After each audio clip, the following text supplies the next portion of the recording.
All right, gentlemen, welcome to the Manila Times. It's nice to finally to have this discussion in person rather than on Zoom. You guys have been very gracious even before during the pandemic, and Happy New Year to you all. I'd just like to introduce you for the benefit of our audience today, just by order of arrival this morning. So, Mr. Chris Nelson, Executive Director of the British Chamber of Commerce of the Philippines, Lorens Ziller, Executive Director of the Italian Chamber of Commerce of the Philippines, and Jesper Svenningsen. Did I? That was correct. Okay, all right. I was worried about that one. Executive Director of the Nordic Chamber of Commerce of the Philippines.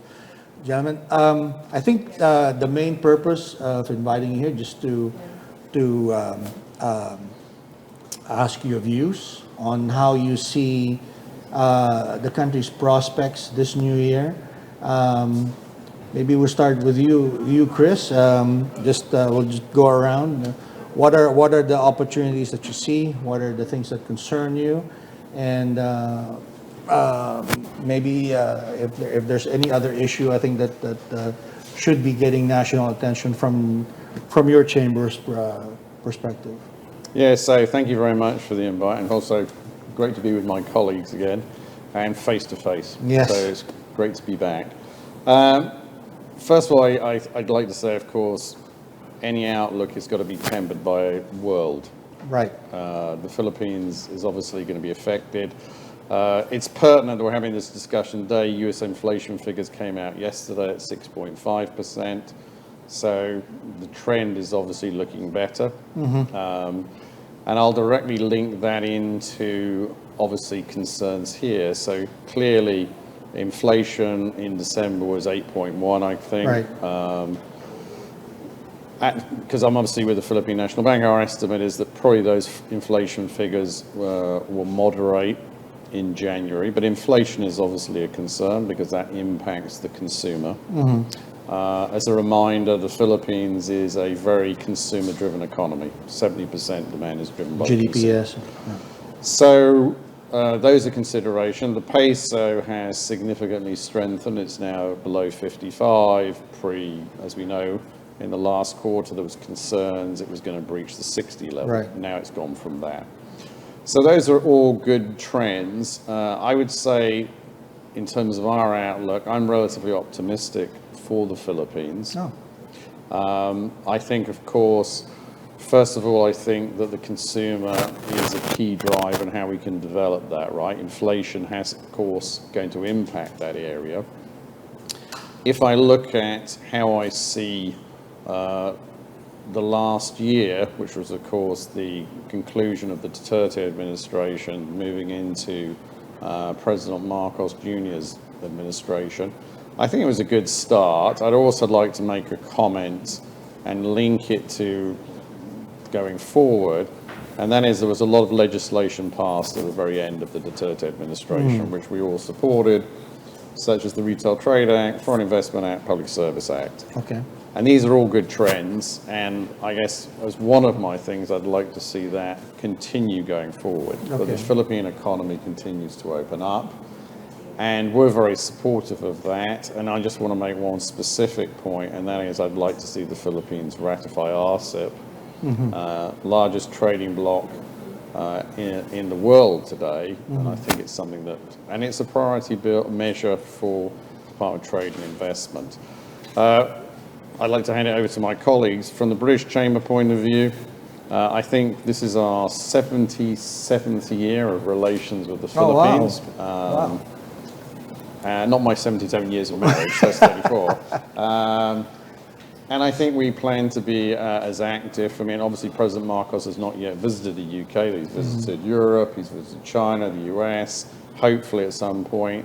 But I think we're going to be very active with our ambassador, Lord Beaufils, and we're anticipating bringing back the Great British Festival, which we hope to have in March in BGC.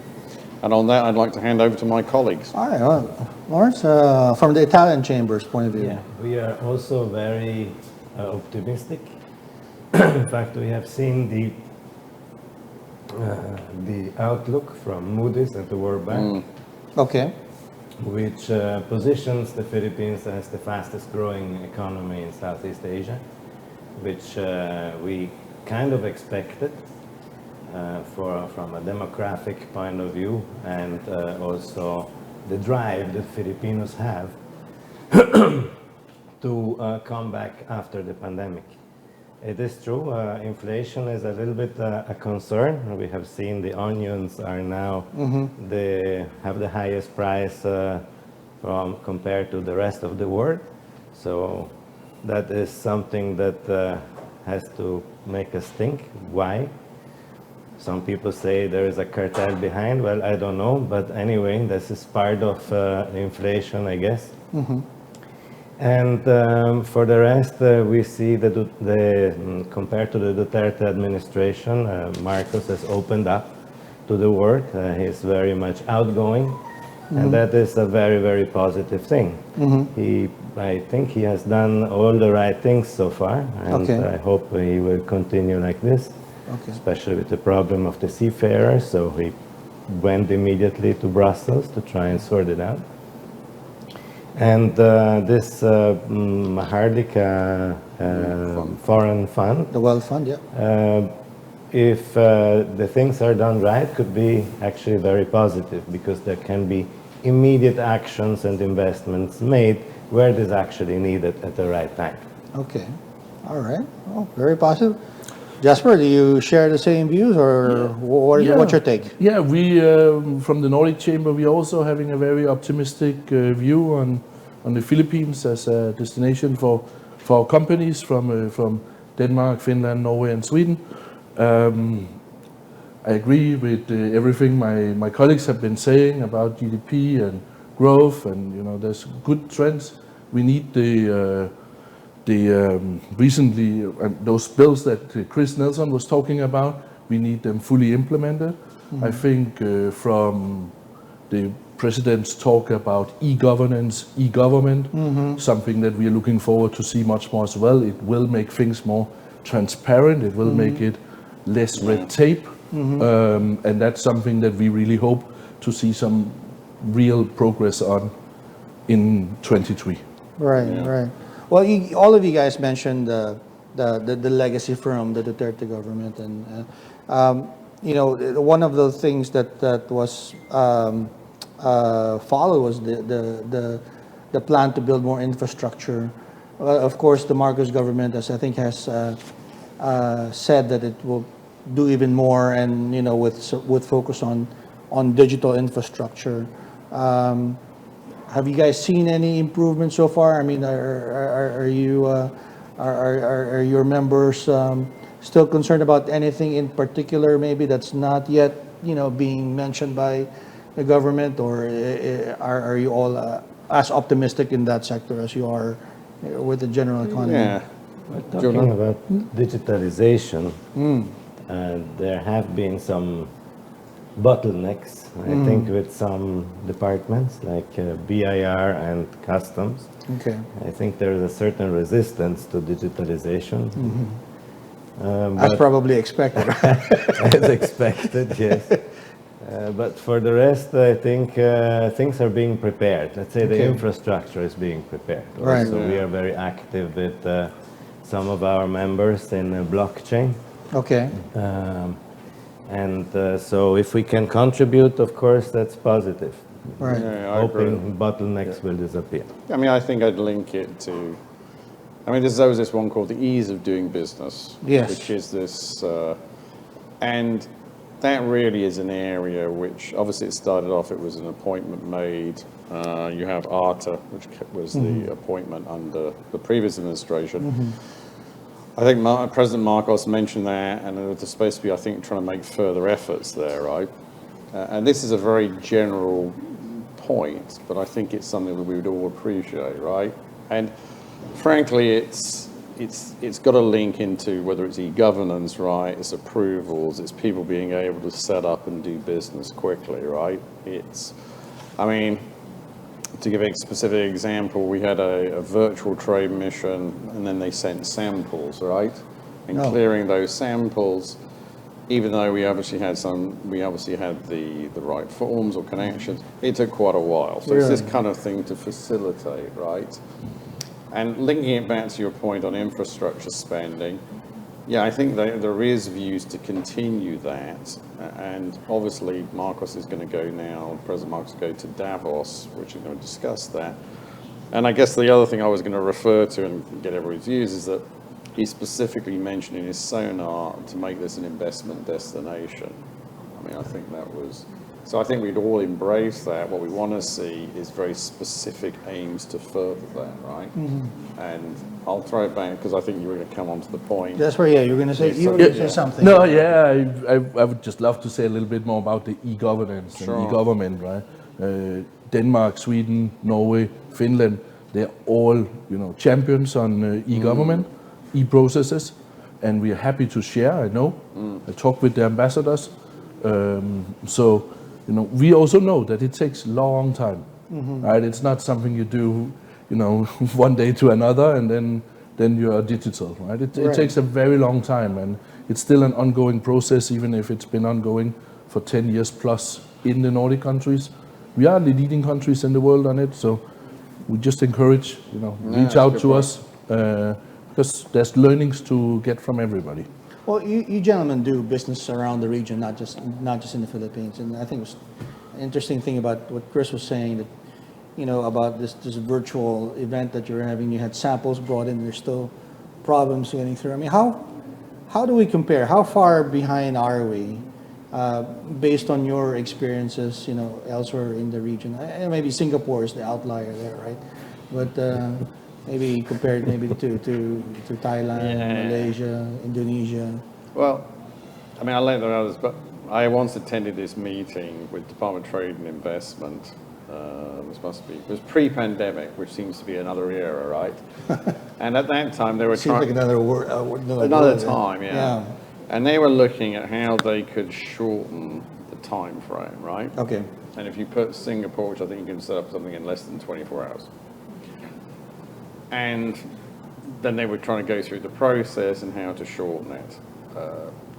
To me, and I'll appreciate everyone's views, it's going to be very hard to kind of meet, what Singapore has achieved. Okay. To me, the real point is, how can the Philippines focus on what it does best? Okay. What is its advantages versus others? And how can it improve those to make people come here? Okay. And the other thing I'd link to, and I know, like everybody's views, is we were always trying to get British companies to come here. But when we say to them, the Philippines is an important market in its own right, but we'd like you to come here and look at it as a gateway to Southeast Asia. But the question is, so to me it's more about, I don't think it's personally, if Singapore is less than 24 hours, I don't think that's realistic to get to that, right? However, we can significantly improve. But what is the advantage the Philippines has, which others don't have? That's really, I think, what we want to work on. You mentioned RCEP, right? And the previous government was saying that we should have ratified it last year. There is now a first mover advantage enjoyed by the other countries in ASEAN who have already ratified it. And then when you're looking at gateway to the region, with RCEP, you're looking at a gateway not only to the region, but also China, Japan, Australia, New Zealand. How I know you feel it's very important, but what are your views? Is that the solution to make the Philippines a gateway to the region? I think we should all pursue to get an FTA. Okay. Even GSP Plus needs to be extended, and there's some talk about that now. Renegotiating the renewal. They're renegotiating it. That has to be solved, and then we need an FTA. That will really benefit the Philippines, from my perspective. Yeah. Yeah, we can. I think the Philippines is a natural center of ASEAN and neighboring countries. Yeah. Okay. And we really have to look at it. What do companies and individuals need to be able to stay in the Philippines and do business with neighboring countries? Correct. Okay. We have a bottleneck with visas here. Because Visas, okay. if I'm a regional sales agent, Even for Italians? Really? if I'm a regional sales agent and come here and decide that I want to set up my business here, there's a whole set of hurdles. And not only that, then we have the digital nomads also there. So I think we need to update a little bit the visa system and also understand and accept that there is certain roles, professions, and individuals that don't fit in the current framework of the Philippines. Now, from visas to also registering a company. Yes, you can register a company, but for, let's say, if you're a regional sales agent, it does not really fit what you're doing because you're ending up paying too much for what you're actually doing. So we have a lot of work to do besides ourselves. Yeah, then if that will happen, then I think there will be hundreds, if not thousands, of individuals and companies considering to set up the let's say even the sales headquarters in the Philippines. They are now in Hong Kong, they are now in Singapore, or even in Thailand. Many moved to Thailand. Yeah, many moved out of Hong Kong. Yes, and why not the Philippines at this point? Well, there's certainly lots of competition among the countries in the region for investments and other business opportunities. You said that we should look at things that we're good at. From an investor's perspective, based on what you've seen here, what are some of the sectors that you think would be right for us to promote in Europe and maybe in your particular home countries? Well, if you look at I can give you a couple. So if you look at, and it was mentioned, obviously the Public Service Act was passed last year, but I don't think the IR has been published, right? Despite the fact the law is supposed to be. Yeah, we know that obviously the IRR can take a long time. Although the IRR of both the Retail Trade Act and the Foreign Investment Act have been published, done. But obviously the Public Service Act is very large and covers large areas with potential investment. The other one that was discussed recently, of course, is 100% investment in renewable energy. And there's a lot of interest, certainly in the UK on that side, right? And I'm sure obviously in Europe. One thing I've just drawn a distinction, unfortunately the UK is no longer part of the European Union. So, and the reason I raised that, I'm very sorry as well actually. I'm a European at heart and in many ways I'm there. And the reason I mention it is, and Jesper's mentioned it because he talked about GSP Plus, which is the current trading arrangement. Yeah. And when the UK exited, it rolled over a lot of its existing arrangements. And obviously, I think when President Marcos went there was some discussion about a free trade agreement with the European Union. Yeah, FTA with the EU. The UK is going to launch its own improved version of GSP Plus. Which is going to be called its new tariff scheme. So we'll see that should be out March or April. But I simply raise that because we have to have a slight distinction, but I totally agree, obviously. And the reason I think RCEP is important, is not just what it brings, but it's the statement. Yeah. And I think that's a very important point that we should always emphasize, is that we want the Philippines to be open, right? We want to, and there's always this, there is this word latent protectionism, right? I mean, I'll give you one example specifically for us. Food inflation, you talked about onions, right? But actually, one of the things that started last year was about meat, right? So they lowered the tariffs, and obviously that's produced an importation of particularly pork, because that's the number one requirement. And British pork is up 40%. And I think that's good for both countries, right? But then you will get some, is it impacting the domestic side? Well, it's not, because the domestic herds were down. And I just want to raise this because I think for me, the signing of RCEP was about the intent. We want to keep on opening this economy. And I think, coming back to your point about professions, right, I think within the Constitution, if I recall correctly, there are certain professions which are only Filipinos, right? The reserve, yeah. And to me, it's how can we further look at that list, particularly what they call the negative investment list, right? Which is a euphemism for barrier, right? So I think it all comes together, but for me, I just want to bring it back. It's about intent, and it's about saying we've made this movement, now we're going to continue in the publication and so forth. Would you say it's about mindsets? I mean, Well, it's like lots of things in life. Life is about momentum. okay. You start something, right? Football's a good example. I mean, we all didn't win the World Cup. We weren't even there. But you won the Euros. You beat us on the penalties. So congratulations.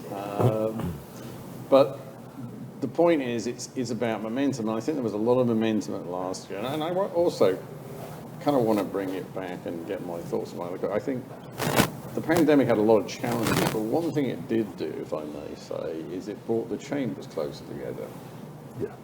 And we worked together and aligned. So to me, Dante, it's about how you can keep that momentum of we're going to keep on opening the Philippine economy, we want to embrace it, we want to make it the country in ASEAN, as you said, right? And to do that, you need to ratify RCEP. Right.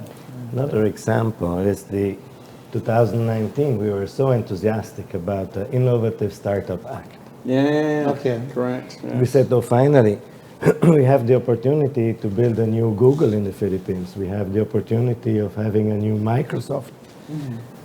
Because 100% ownership was granted. Yeah, correct. But still, we don't have, well, we have the IRRs, but there is several agencies who still have to produce their part of the, that is included in the IRRs. And now, what, 4 years, 5 years? 4 or 5 years later, we are still here waiting for it. Because that could really be a game changer. Also, because many of those things are on internet and talk about digitalization, new technologies, and that's, I think, what should be in the agenda for this year, to implement it and so get new tech companies coming, and that's a lot of jobs for Filipinos. Yes. If I may chip in, I think I agree with everything that's been said, but I also think, you mentioned renewable energy and 100% foreign ownership. I mean, the Nordics are huge on renewable energy, right? We have so many companies now that are entering the Philippines, that are looking into it, and I really hope it will take off. And we are also looking at electronic vehicles, right, EVs, and that will need electricity. We have scheduled, I think Meralco just came out with their schedule when we can expect brownouts and different kind of things. So that's still part of it, and that's still something that, for an investor, it's not so good that you don't have certainty. Yeah. If you're not sure if you have energy, Okay. then it might be difficult. If we want to do more manufacturing, which I think there's a huge potential for, Okay. we need more electricity. We need more certainty on that. And then, but in the end of the day, more energy and renewable energy, of course. That's the way forward, I think. And then also looking at sustainability. There's a lot of talk about opening up more mining now. I think there's, what was it I read, 46 applications that are pending now for new mines, which is interesting, right? Philippines is so rich on those resources, right, for mining. But it has to be done sustainable. Again, I'm sure my colleagues also have solutions of this, but certainly in the Nordic countries, we are leading in sustainability, not just on country-wise, right? The 4 Nordic countries that I mentioned that I represent, we are number 1, 2, 3, and 4 in terms of country sustainability, but also in terms of solutions from companies. We have great solutions on mining, for instance. And I really hope that's being considered, because we don't want to see this beautiful country, damaged by mining done the wrong way. There's a lot of interest also in renewable energy in the government, Yeah. right? But based on the people you've talked to who are looking into the Philippines, what's their first impression? Is it good? Is it bad? Is there something in that impression that we should know about on our side? I haven't talked with all of them, but the general message I hear is that there's a huge potential. Okay. It's very interesting, but Yes, that's the same in the other countries. Okay. Right? But So who pays for so it? they in Vietnam it's been allowed for a few years already. Okay. So they are ahead. They are having all the resources put into Vietnam, for instance, at the moment. So in the end of the day, it's a matter of how many resources do these companies have? How many windmills, for instance, do they have that they can set up here? How difficult is the infrastructure to get those windmills set up, and how to make that happen? But it's also linked to a couple of things. So the Philippine power sector is mainly coal today, basic base load, right? And there is a desire, and there is renewable energy here, geothermal, solar, some wind. And you get that through the fill-in tariff rate, right? Right. Yeah. Which means a higher rate to the consumer. Makes it more expensive. Now, linked to that, because obviously with the fact I work with the bank, is ESG, right? As of April next year, the banks have to actually file a report. And obviously going forward, you can see that as an impact on lending, right? Not necessarily today, because the report is just to assess the situation, right, what your standing is. So, coming on that point, if we're going to make a significant move to renewables, you've got to move fairly quickly, right? Because obviously, if you look back at the pandemic, the Philippines had more power than it needed, because obviously power in Japan has gone down. But now, as Jesper has mentioned, I'm sure Lorens knows, now that you've got this potential issue of a lack of power, right? Or the grid is in certain red zone areas on certain days, when obviously the economy is ramping back up, when you want it to be on the optimal side. So there's a lot of ongoing forces there, and of course, the challenges for any government is you've got inflation, but then of course if you push a certain button, will that be the way forward? I think that if you want to move things, you have to move things fairly quickly, right? And if you want to make renewables be a significant part, and you can't replace it immediately overnight, let's be realistic, then you have to really accelerate that investment. And ESG will be an important factor for the Philippines. It's going to be an important factor in obviously on the credit side of most banks going forward. That's a fact. But it's going to require a lot of focus and effort. Well, the interesting thing about renewables is that the government has this goal of increasing the RE share to 30% of the total energy mix. It's been going up, but as you said, coal has been so cheap over the past decades that coal has been growing much faster than the RE. But there's been some recent developments with coal. Well, coal has gone expensive. Most of the coal is imported, I think, from Indonesia. Indonesia is clamping down on its at one time it stopped it, then they were allowed to come back again, because this was part of everybody wanted to keep control of their thing. You got some coal comes from Australia, but of course it's a cost factor. But at the end of the day, you want security of supply. Right. If you've got industries coming in, you have to have that security of supply. I agree, but it's how you balance everything up, right? Yeah, but the question is, I think, what is the single biggest stumbling block that you see? I know there's many problems, right?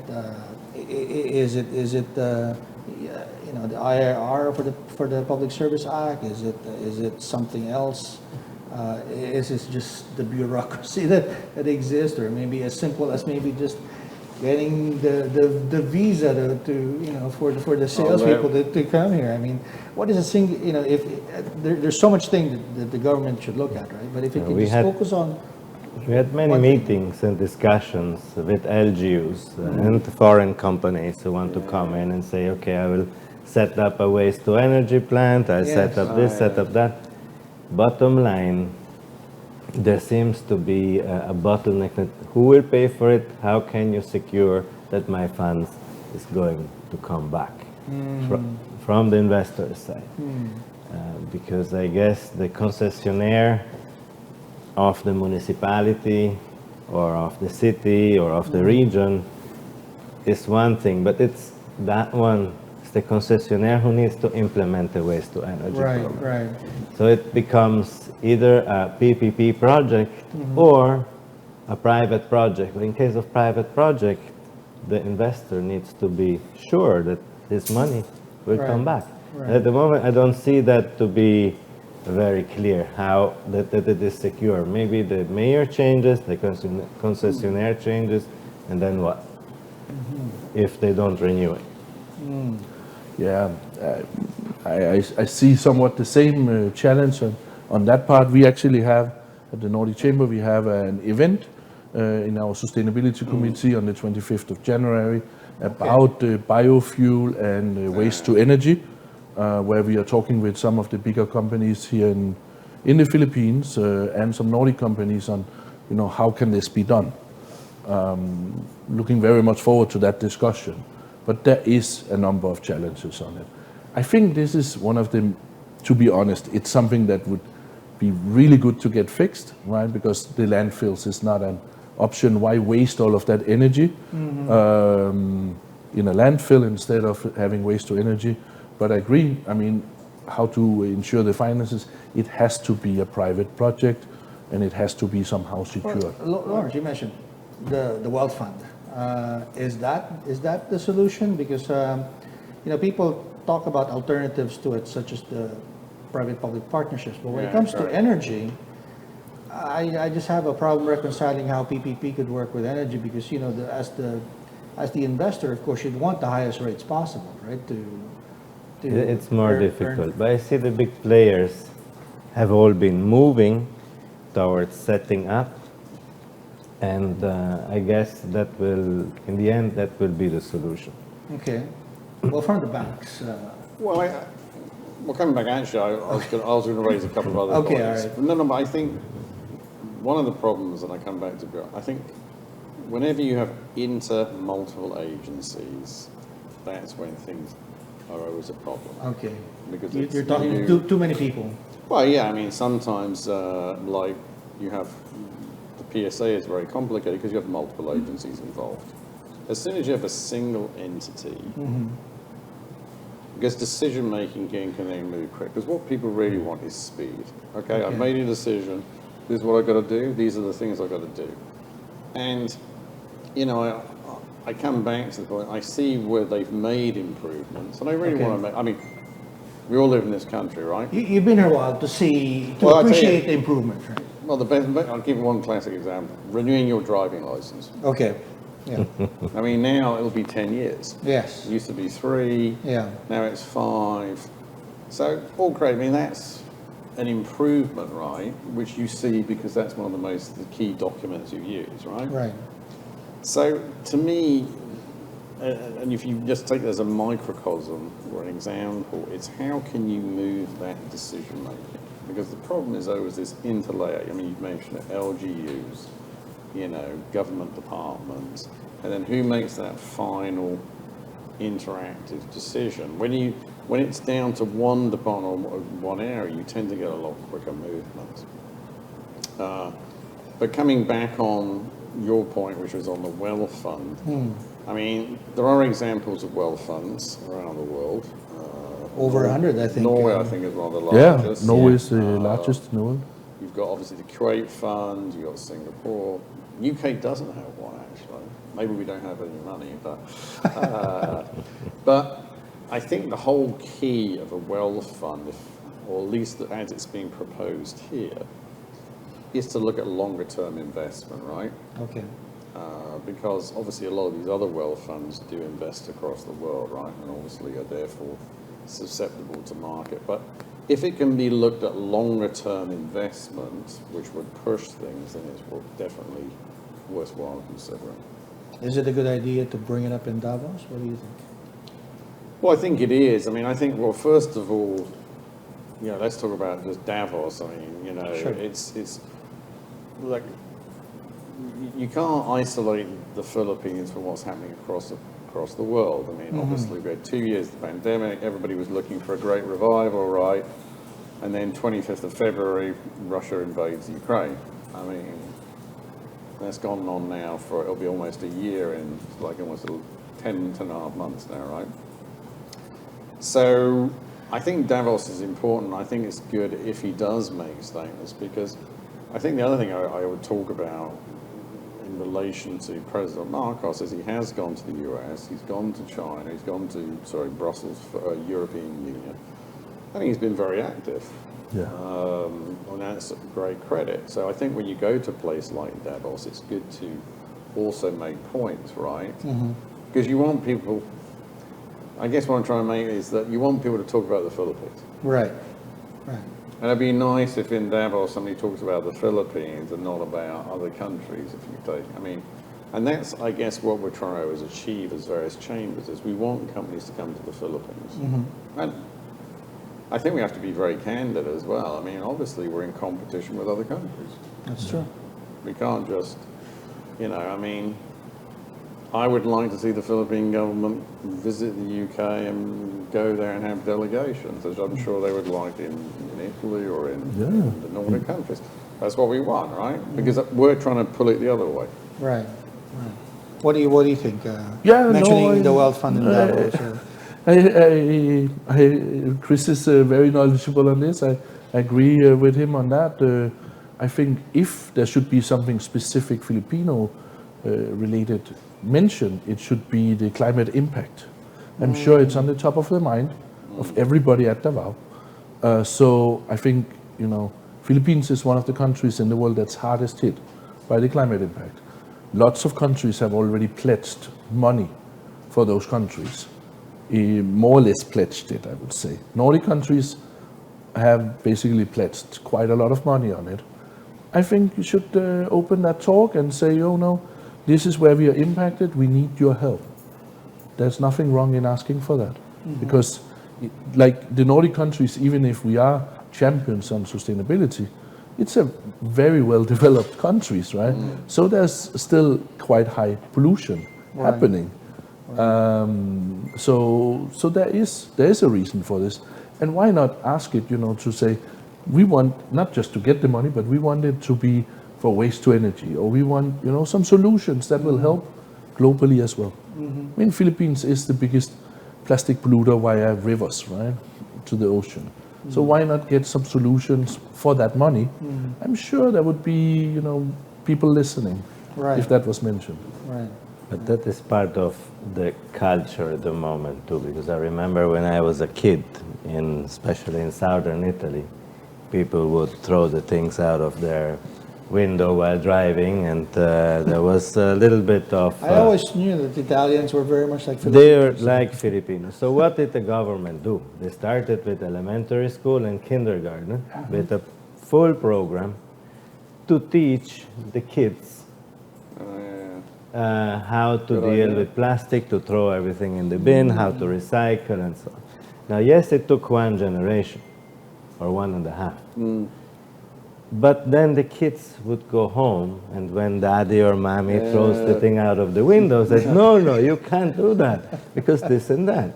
But it has to start in the schools, and it's a mentality thing to protect the environment. But this is already started to happen here in the Philippines, but it did not start in the schools. It's, I think, Generation Z, who is now more aware about this and is really reactive on protecting the environment.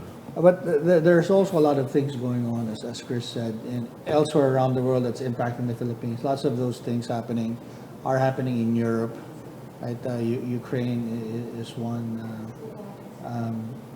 What are some of the things that you guys are on the lookout at? I mean, what are you watching that may or will have impact on the Philippines? Well, I mean, if you look at the Philippines, other countries' impact, clearly I mean, if you okay, UK and Russia, and it's hard to make predictions, but if you look at energy prices, they're actually coming down. Okay.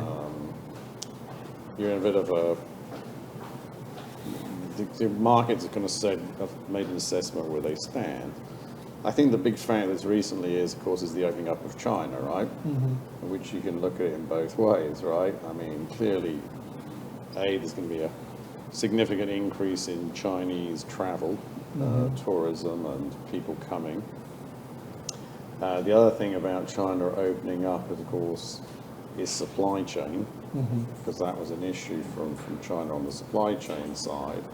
And of course, it has an impact on the overall economy. Although Chinese inflation relatively low at 1.8, as I heard today. So I think China is a big factor. Okay. And one to consider, right? But also I'd come back is that I think here there seems to be a lot of interest, and that I have to give credit. I mean, although we haven't had a visit, I know next week actually Secretary Jokno and others are going to the UK. To the UK? Yeah, Okay. they're going to go to the UK next week. Sorry, the week after, I beg your pardon. So that's the week of the 23rd. So they're like, I think, 24th, 25th. I think it's Secretary Jokno, I think it's Neda is going to be there, right? So I commend them because they're really reaching out, right? I mean, and I think the question then is to keep on bringing that back in, right? Because while the rest of the countries have been challenged, and I'm sure that's been the case, and I mean, I'm sorry I don't follow quite Italy or Denmark. Obviously, the UK was a bastion of political stability, only 3 prime ministers in 3 months. Like in Italy, Should have been right? distributed in Italy also. I think actually at one time, one paper said we were less stable than Italy. I mean, it was like, and we don't have the wine to go with it. But no, the reason I'm saying is every country has its own challenges. Sure. But if you want to get the Philippines, you really have to, I mean, I don't know, I'll appreciate my colleagues who, we're constantly trying to promote the Philippines in the UK. Okay. Constantly. Yeah. As you would do in Nordic, as you would do in Italy. But you need support the other way, right? You want them to go there as well and so forth. And I guess I just want to raise that it's great to see this outreaching and how much more can we do to get companies there. That's, I guess what I'm saying. And I'm sure you're leading stuff in Italy as well. Yeah, well, we use a little bit also the presence of the OFWs in Italy and everywhere else. I It's think quite they do unique, facilitate some business. Correct, I think it's actually a resource for the Philippines, the OFWs. That's a good point, actually. But in terms of concerns happening in Europe or elsewhere, you mentioned China, you mentioned climate change. Is there anything, they say that the Philippines faces a lot of headwinds. Is there anything that Geopolitically, I'm very sorry what happened in the Ukraine, because Italy was one of the main trading partners with Russia, for example. So we lost a lot of business. And there is actually no real reason why there should be now this separation. Yeah?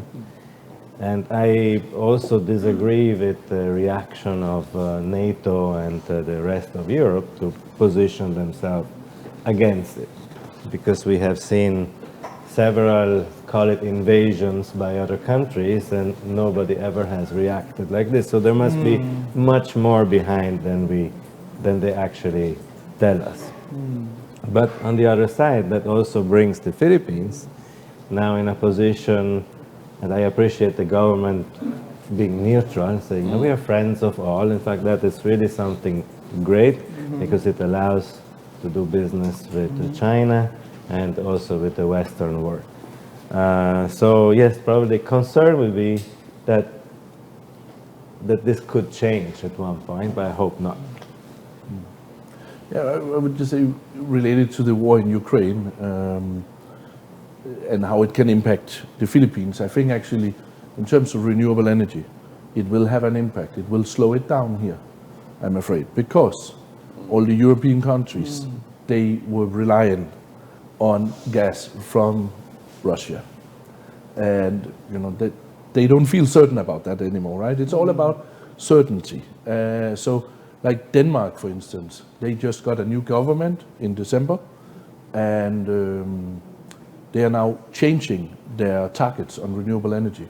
So in 2040, they want to be positive contributing, meaning, it's more than 100% renewable energy.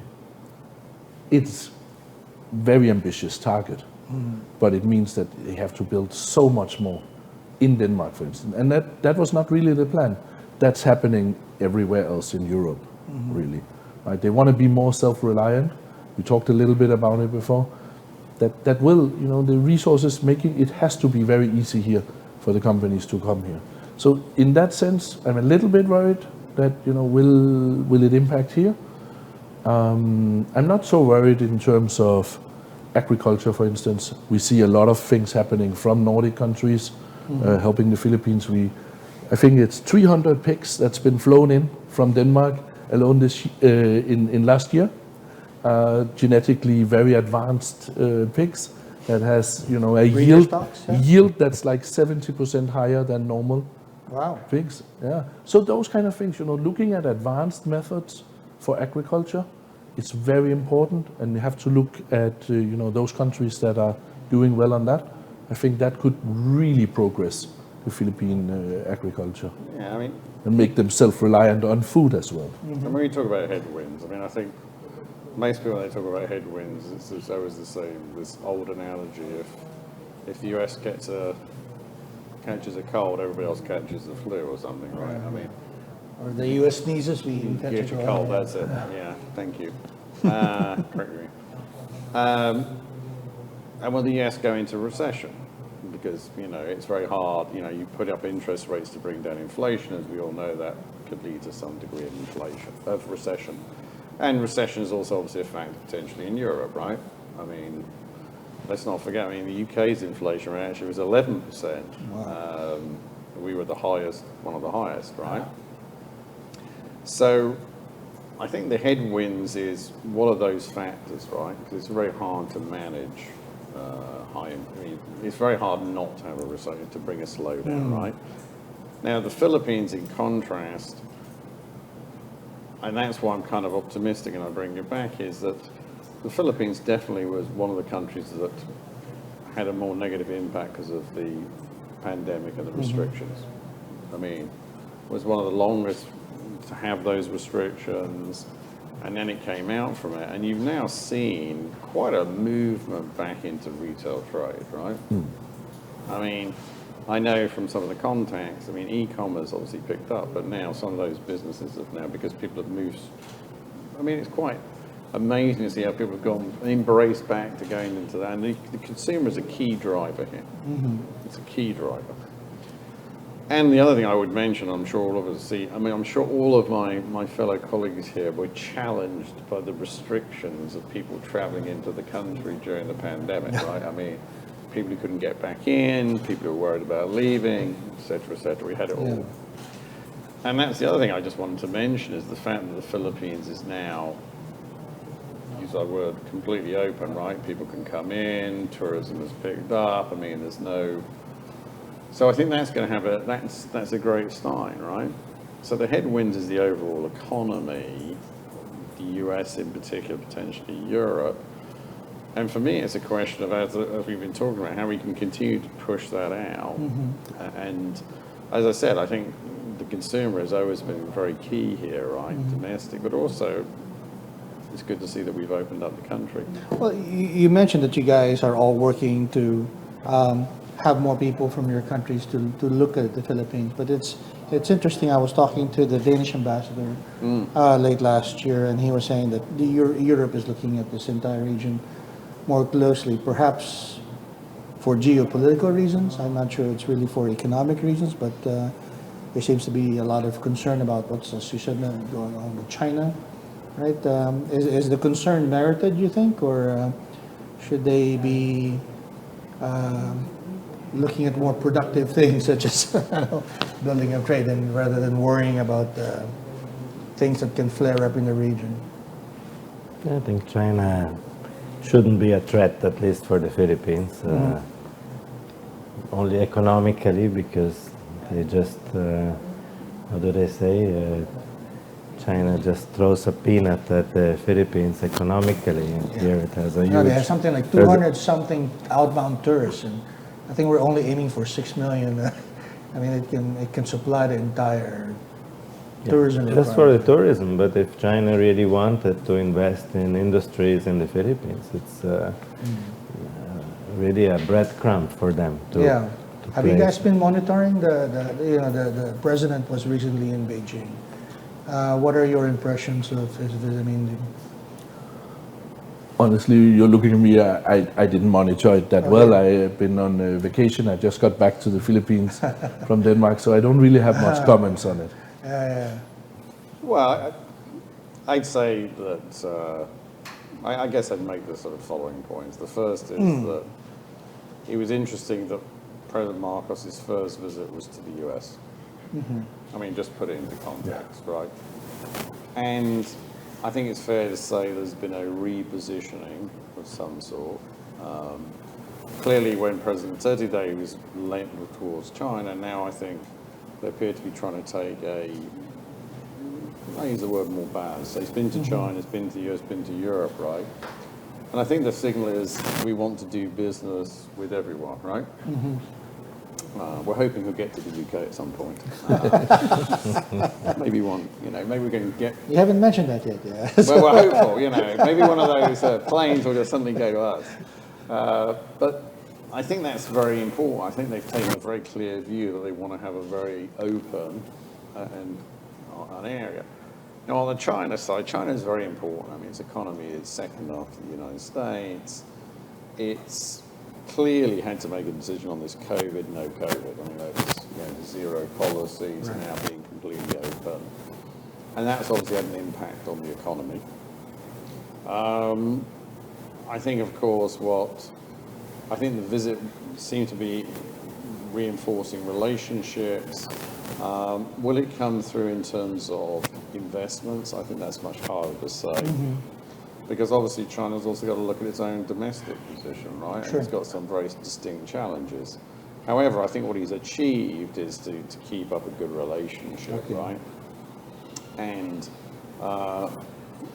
as Lorens has mentioned, I think you will see obviously more visitors from China because obviously they've opened up both ways, by the way. So I think it's all positive. I mean, I think they're taking a very, inclusive approach, I'd say, this administration. Also because the Philippines has built several casinos lately, and I think they need to be filled somehow with people, right? They need to build them, actually, up in Quezon City. And in Cebu, I was just yesterday in Cebu and had a look at one of them. It's really amazing. Still finishing it in some parts, but nice property. Well, what do you guys think about that? I mean, is gaming a good industry to put our money in? I mean, you talk about green energy, renewables. I think that seems more like, the direction we'd like to make. But some people seem to be putting their money more on gaming. But China has restricted gaming, and I think Macau has also shrunk. Right. And I can't remember what they did, but anyway, I know, or they said that the gaming will move to the Philippines. Is that important to Europeans? I mean, do you think? I mean, I know when Europeans look at Asia, we don't produce any slot machines or anything else. Yeah, funny enough, we have one of our members who's active. Okay. And he's here to provide advice. So I think it's important. I mean, is it important? Look, if you take the area, which is not that far from here, right, I think it's actually Paranaque, right? Okay. Just it comes in. Yes. That's where you've got a lot of the casinos now, right, which is City of Dreams, Soler, Ocado. Did I get it right? I think I got it right. And obviously you've seen that area develop. I mean, I was there I wasn't in the casino, but there was I was in a Chinese restaurant, which was huge. I mean, just 4 floors. The one that the whole building. Yeah, the whole it's building is a restaurant. And I was like, wow. So it does impact an area, and it does create, and of course, you know, it's travel, right? I mean, if I just link that to a second, because what gaming is about is people traveling, and it's got tourism for that. I mean, my understanding of, because obviously some of our members, as they will be for them, are the airline. I'm sure the airline guys will tell you now, they never anticipated that travel would go back so fast. Now in Europe and other places, they call it revenge travel, or revenge spending. But it's happening, right? I mean, it's huge. It is. Maybe we should actually. You just got back from your country. Yeah. What's the view over there on the Philippines? Well, it's a bit sad, you know. The main things that's in the media is when a typhoon hits, or if there's flooding.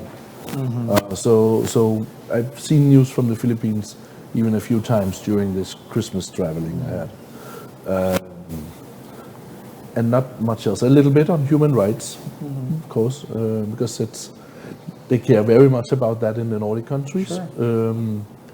But besides that, not so much, to be honest.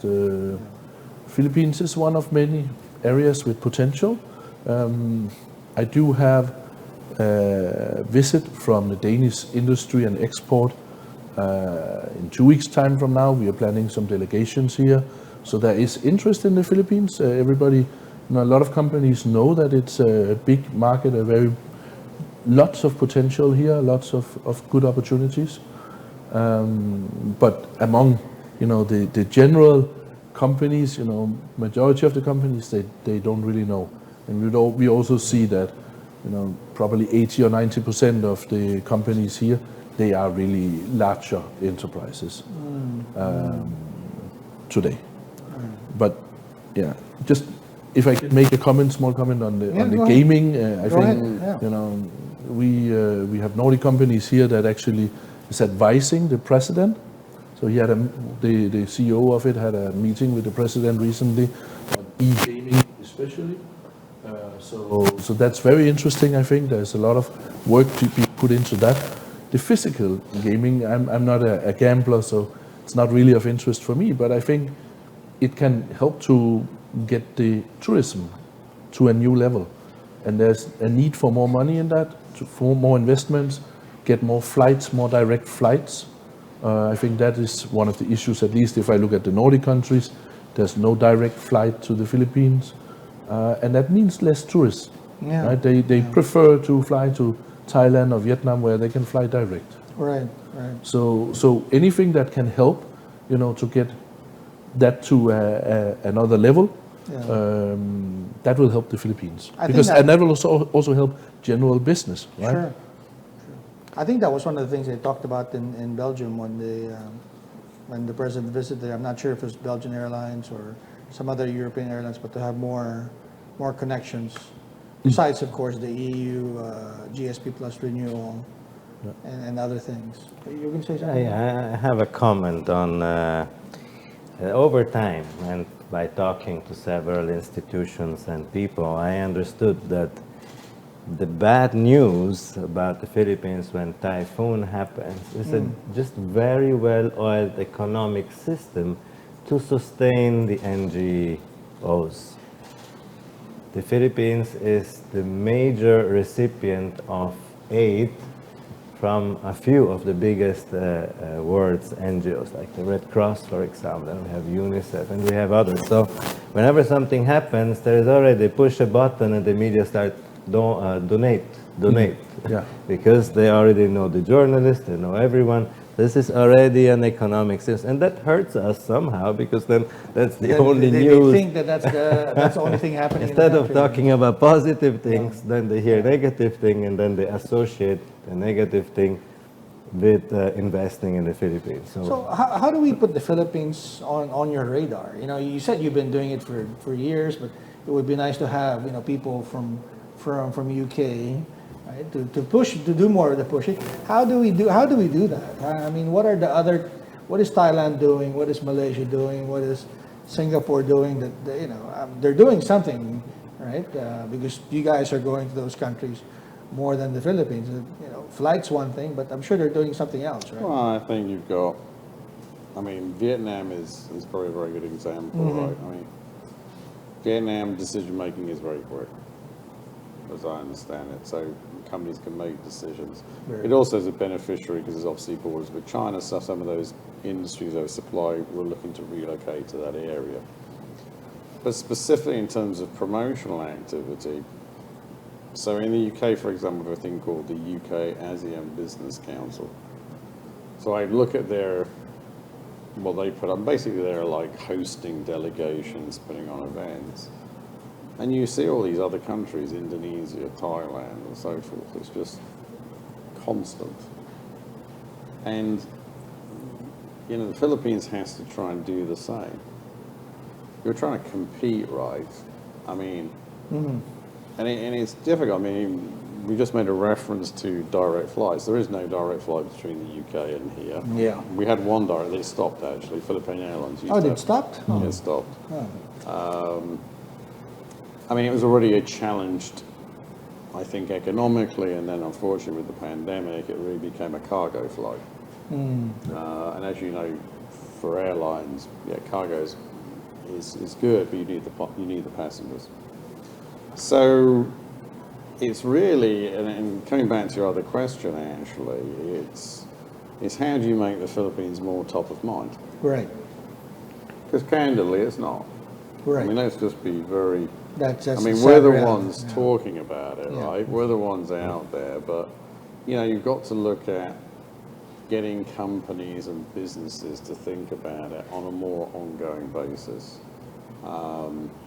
And for that, you need a two-way thrust. You need what they're doing now, which is going out there and outreach. What the president is doing, yeah. Correct. Yeah. You need some specific actions. Of course, nothing is better than if you have like a company, whether it's Danish or it's Italian or British investing, and then of course you headline that, right?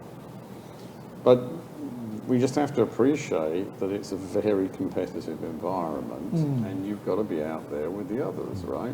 And talking about your key strengths. Right. We are doing two things mainly.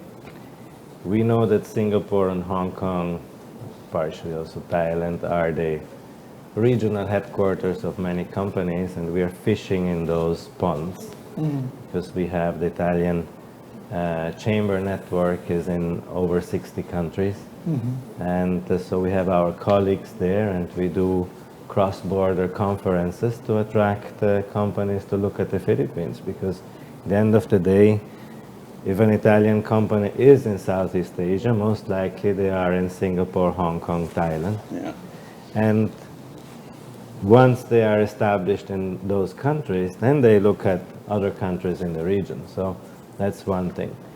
And the second thing we are doing, we are bringing in, especially this year and next year, high-level business missions. In fact, we have now one in March. They come in for investments in renewable energies, in industry automation, and other things. And next year, in fact, we already talked to the DTI secretary and also to the OCNO about it, that next year we want to bring an event that is called Italy ASEAN High-Level Dialogue.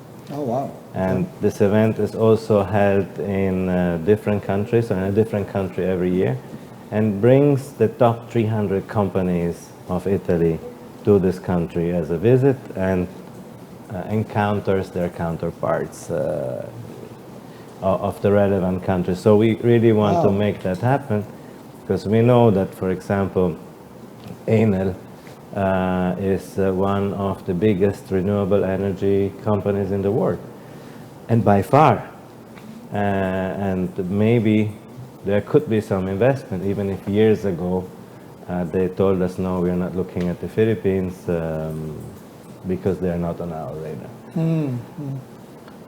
Yeah. What about you? You just came back, and I know you were frustrated about only seeing the the bad weather events on the news. How do we get Nordic countries to talk about us? Yeah, I think it's kind of interesting that this trade delegation, the pre-visit that I get now in 2 weeks' time, it's funded by the Danish government. Okay. They funded 40 million pesos for visits, trade delegations from Denmark to promote the Philippines, Vietnam, Thailand, Indonesia, and Malaysia. Interesting. So those 5 countries, the government gave 40 million pesos. The Danish government is doing the job that our government is to promote, and a fifth of that goes to the Philippines, right? 8 million pesos great. to promote the Philippines, to make it easier for Danish companies to go here. Right. I think that is very interesting, right? Okay. If the Philippines could do something similar, Okay. that would help, right? That certainly, will help if we get some more, not just the president, not just the secretaries, but even more Business people, going there Yeah, and it has to be a constant activity. Right. yeah, it's Not a one-off thing. Yeah. Well, yeah, it's really, I'm sure, we've all been doing this for quite a while. If you want to get one company to do business, you've got to approach 100. It Right. goes down, it's like a pipeline. Right. That's how it works. Right. You want to get people interested, then you have people who move to the next level of interest, and finally maybe you get down. Right. So it's a lot of prospecting to get there, right? Right. But you've got to do it constantly. Right. But let me raise one other, I just Sure. thought about this, as one of the other issues that needs to be, and that's the rule of law. Okay. And what do I mean by that is that, contract sanctity, the Philippines is a fairly litigious country. Okay. It's long, we all know that the law or rulings here take a long time as well. And for what it seems to be, everything seems to get appealed up to the Supreme Court, right? Unlike the US, which has got, it's quite restricted. Right. And I raise this because that does have an impact, and there's been some very clear examples of that where contracts were awarded or a deal was made, and I think that's something that has to constantly look at. I know it's one of the concerns that, because I think, as you said, if a company does a business here and they have a contract, they want to know that contract is going to be. They don't want the rules of the game to change, right? 2 or 3 years. I think it's another Yeah. thing that has to be looked at, right? yeah. So I just thought of that. Is that the stumbling block because that's something I've heard for many years. I wouldn't say it's the stumbling, because it also depends who you deal with. Right. Obviously, if it's private companies, generally no, but if it's a government job or as a bidding involved or a contract, right? Obviously, everybody knows about Terminal 3. Right. Well, even what Lorens was saying, going to LGUs and talking about these, power generation projects. Right. You don't want the mayor to change and all of a sudden change the terms. We have several very big companies coming here, public companies, so listed companies, and they were not able to invest here because when they requested, and they have to, when they requested a legal due diligence, the legal due diligence said, this is a high-risk investment that you're making. So, of course, since they're a public company, they have shareholders, and then they decided not to go for it. Go ahead. Just sharing a story. I don't know all the details about it, right? But Lego, we all know Lego, right? The Lego yes, bricks. yes. So they are building a factory in Vietnam. Okay. And from all I hear is that the main reason for choosing Vietnam over, for instance, Philippines, is it's more constant. They know more what's going to happen. They, when there's a change in government every 6 years, and we all know that there's certain things that may change significantly, if ever, right? That's not necessarily so good. It's not something we can really do anything about, Right. but it is for sure having an impact. Right. When I talk to some people from DTI and BOI, PESA, and then they're saying, there's a tax, you can get special deal with the president. when I talk with some of my members, with some of the potential members, some of those companies that want to go here, they're saying, special deal with the president. That sounds, too uncertain. They would much rather have it in law, something that's official. There's not really all of these kind of agreements, special agreements made in the Nordic countries at least. It's very transparent how things are done. They prefer it like that. You were going to say something? Or? Yeah, I was just trying to remember, what was that tax law that was passed? Everyone has an acronym here. I'm just trying to think of the name of it. Create. The Create Bill. Thank you very much. So Create. Okay, and that was the time. And some companies have come to PESA in the past, and they've been agreed that they would have these benefits. And then Create took that away. Okay. Yeah. Now, the point I'm trying to get into is When you went to Vietnam after that. Yeah. So the point I'm trying to get into is, fine, maybe there are some positive aspects, because Create actually reduced the overall tax, right? Let's try and move into it. But the point is that once you make agreements with companies, and those good companies have made it in good faith, I mean, it's not their fault you want to change. They said, I came here on the basis that this would continue, and finitum. So I think it's something we have to be consistent about, right? And also I think the Philippines needs to look at, we just did a webinar, what was that, end of last year. So very quickly, that was about companies operating in the PESA zone who now wanted to have 100% flexibility of work from home. Okay, yes, yeah.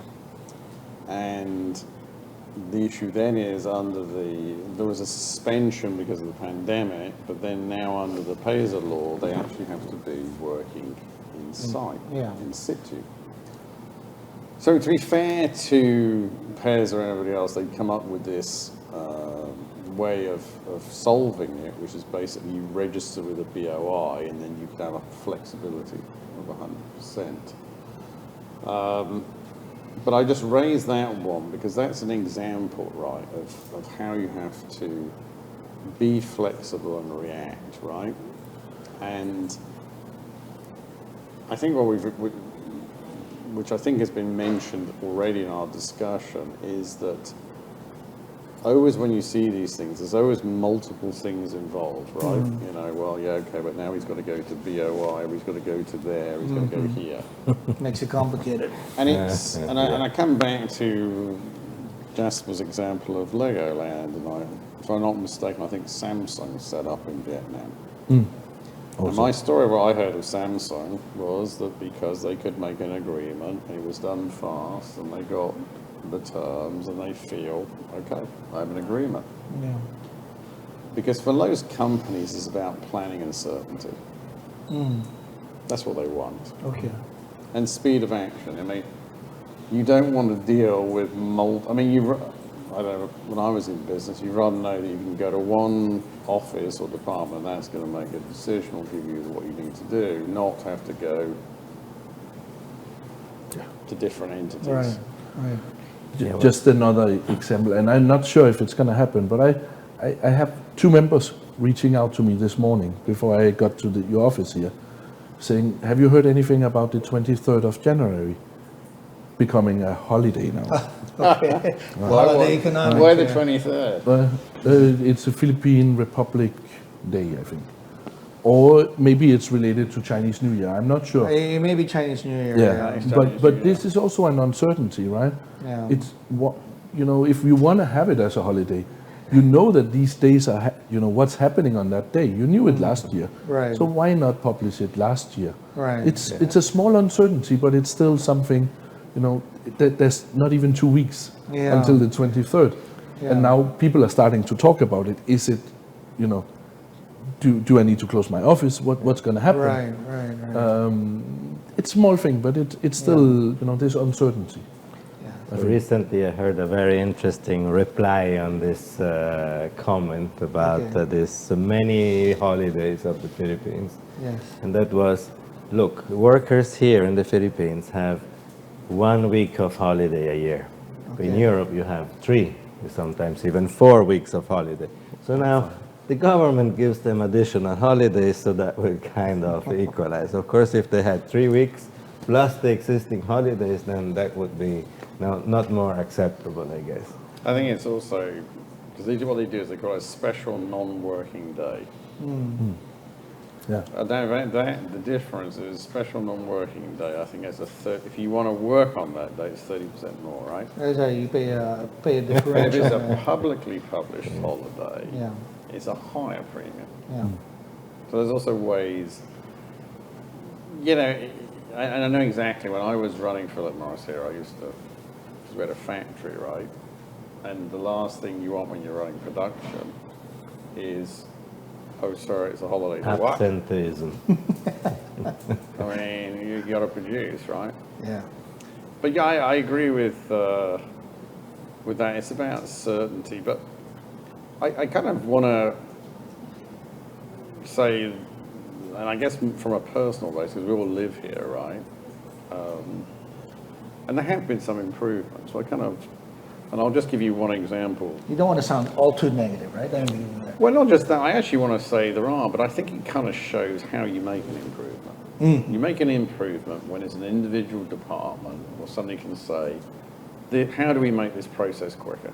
Okay. Because it's completely under my control, right? Then you can cut down the red tape, you can make it an e-commerce. And the reason I want to make that point is that everybody has a residence visa. I'm a 13A, I don't know what you guys are. I'm permanent resident, married to a Filipino. You have to do annual reporting, right? Have you done yours yet? No, you have until the end of March. Anyway, I went to the satellite office, SM Aura. I did it in 5 minutes. Okay. 5 minutes, done, finished. People waving at me. And the point I'm trying to get to is that there are improvements. Okay. And somebody's improved that basis. They made an e-form online, right? You do that, go there, and it's over in less than 5 minutes. So you can make changes. Okay. But it requires somebody who can control the process and say, okay, that's what we're going to do. This is how we're going to make it better. Yeah. And those are the kind of wins you want, honestly, when you live it. Yeah.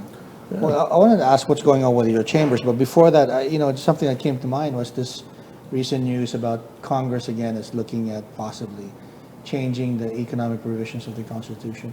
I know there is some merit to that, but just listening to you talk about create, it's well-intentioned, but there's some consequences there that we probably didn't think about, right? That we should be thinking about. Yeah, I mean, I guess it depends on how they intend to look at it. If they intend to, as you know, within the Constitution, right,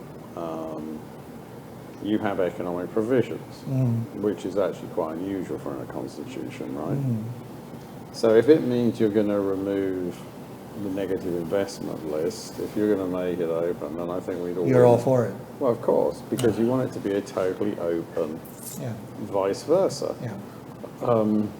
And if that could happen, that's great. I mean, of course, the problem with that is it depends on the process, right? But yeah, I'm fully behind opening up. And basically also telling everybody it's opened up, right? Okay. Because that's the trend. I mean, and I come back to the first point I made, those bills that got passed were great, but it created the feeling that the Philippines was trying to open up, right? But as I said to people, I've done it in interviews, passing a law doesn't mean you get investment. Okay. You have to follow through. You've got to follow through on promoting on it, you've got to follow on the action and so forth. It's a good step, but it doesn't necessarily mean you get it. Right. What do you guys think? But when we got a new government, very interesting. When there were so many technocrats in the cabinet, really, really good, right? Now we've seen how Marcos and the president and everybody travel around and building the relationships, etc. Even more impressive. There's so many good steps. Bills passed. Build has made a huge change to the Philippines, to Manila, right? Metros, subways are being built. All of the things in the right step. I've been coming here for 14 years. It's a huge improvement, right? And we just have to give credit to the past government and the current government, especially, I think, for that. So even if we say here, we mentioned some things that could still be further improved. Sure. I think, the progress that the Philippines has gone through Right. over the last decade is it's really, really impressive. Are we going to open up more changes? Hopefully, I would say, right? I would think that the changes that the government are looking into is something that will benefit the Philippines on an overall matter, right? And hopefully will benefit the foreign companies as well. Speaking Two of new things to governments. opening up. Yeah. And that is the concept of reciprocity. Yeah, Okay. yeah. Because opening up is good, but it's good opening up with countries that allow you the same privileges as Okay. you will concede to them.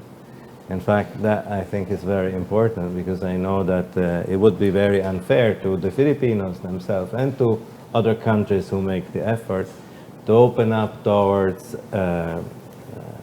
countries that do not allow you to do the same thing. Yeah. Yeah, so for example, a Filipino can go to Europe, buy a house, own a company, own land, and everything. And this reciprocity is, in many cases, not there. But the efforts that are being made is to open, but we understand the restrictions of the Constitution and some other, let's say, interests that the Philippines has, because bottom line, the Philippines is basically economically 300 companies. So there is no real MSMEs. There's micro companies, and then there is the conglomerates with their sister companies. And so that is really something that is missing. That's why when we look at the complete economy, you're talking about 300 companies. While in Europe, you're talking about a million, not in number, but many small and medium companies and enterprises that are really the ones who want to expand to this area, this geographical area of the world. So that one is one point. The other point is it's really ironic. I came from Dubai, so I lived 6 years in Dubai before, which obviously is not a democracy. And when they decided one thing, then it's one office that handles it. You go there, within 24 hours So you have done, simplify. you have done everything, Yeah. okay? Because there is no someone to visit for his signature, no someone to visit for that signature. So it's very straightforward. And somehow I find it ironic that democracy as a hindrance to business, right? Instead of making it just straight. So I think from a permitting and economic point of view, it would really be very useful to de-democratize it and say, okay, this is only this department, this office, finished, and nobody else should be able to manage. I think that would be very, very useful to make things faster and more productive, yes. Interesting. Or I would say, digitalize it. Get the Digitalize it. e-government processes going. We'll do that, right? That has, to a certain degree, the same effect. Well, yeah, but maybe before we go, maybe tell us about what's going on with your chambers. I mean, what's in your calendar this year? Anything that we should be looking at, or maybe we can should know about? Or maybe let's start with Jesper. Yeah, I can start the Nordic chamber. I mean, it obligates that the 4 Nordic countries, right? They are number 1, 2, 3, 4 on sustainability globally ranking. So we of course have a lot of focus on sustainability. We have a Nordic Sustainability Awards night on the 15th of March. We are still finalizing the program with some very high-level speakers, hopefully, coming in very soon. That's going to be super interesting. It's an annual event that we are really proud of and something, really promoting sustainability. Then we have a few other events, also, very focused on promoting certain values, I would say. So we have an innovation forum, and we have also on sustainability again a Nordic Ambassadors Forum. So those are some of our key events. We have a signature event as well called a new one. We are reviving it. Didn't do it last year because of pandemic still, but Work the Nordic Way, where we're gonna have speakers talking about Nordic leadership style and how it is to work in the Nordics, how it is for Filipinos who are working in the Nordics or have studied in the Nordics. How do they see that? I mean, when I was still working in Denmark 20 years ago, work from home was not an issue. That happened. So in some ways we are pretty advanced on that, and we feel like this is a great event to showcase some more and provide inspiration. That's what it's all about, right? It's providing inspiration and new perspectives. And finally, I would say, we all need to party again after pandemic. We last year in September we had our Viking party. With 1,000 participants. Wow! So that was in September already. It was, we were a little bit worried about it because it was still close to when the country really opened up and removed restrictions. But this year we're going to do it again, and we are working on it now. It's going to be in September again. Interesting. Probably 2 days this time. So we're expecting like 2,000 Vikings to roam around somewhere in Manila with all the Viking dress and everything, having a great time. So I think it's a good mix of business and pleasure. Interesting. You were saying something about the 300 companies. What did you call that? The 300 Italian companies just coming to one foreign destination. Yeah, is that supposed happening to this be year? 2024. 2024. Yes. So what's going on this year? Well, this year we have a series of flagship events and events that we participate also together with the other chambers. And in fact, I would like to invite the British Chamber also to join us on our regional business conferences that we do in Clark, we do in Cebu, we do in Calabarzon, we do in Northern Mindanao, and we do in Davao. So it's really something to reach out also to the provinces, because in the end of the day, they don't really have someone to go to if you talk about exports or Europe. In fact, I think the cooperation among us, so the various chambers of commerce from Europe, like the British, the Germans, the Spanish, the Nordic, the Italians, and even Austria, is very, very important. And to reach out, in fact, we see a lot of business happening then after that.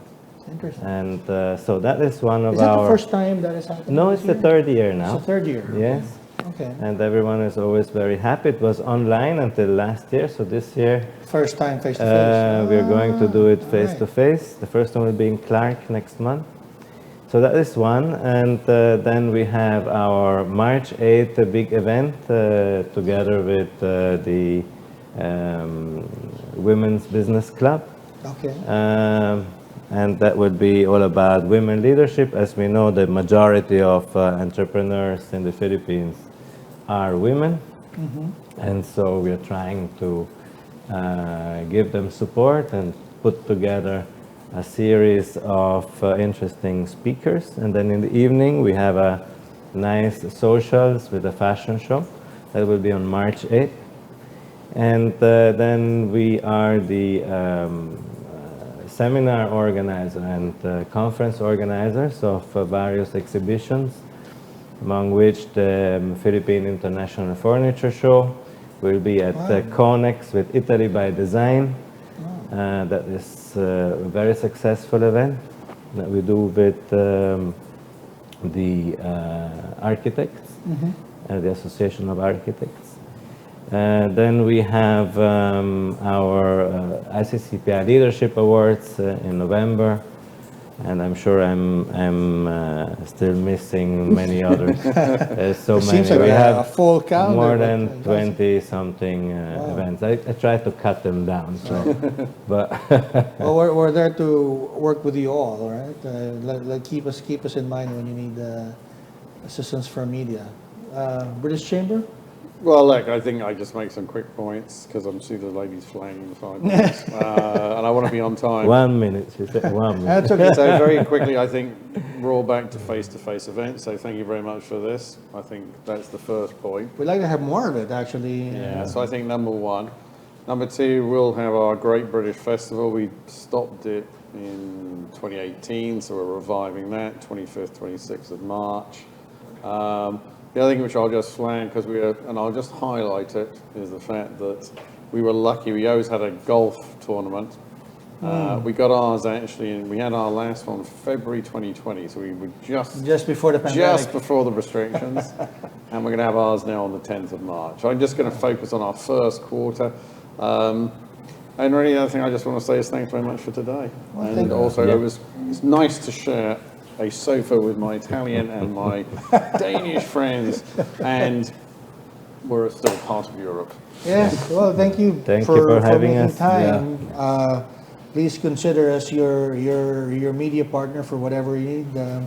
We're not jealous, so I think the more newspapers are talking about you, the better. But we certainly would like to be part of that. So thank you again, gentlemen, for your time, and hopefully we can do this on a more regular basis this year. Definitely. Knock on wood, without any more health restrictions ahead. Thank you. Look forward to it. Thank you very much. Thank you. Thank you very Looking much. forward to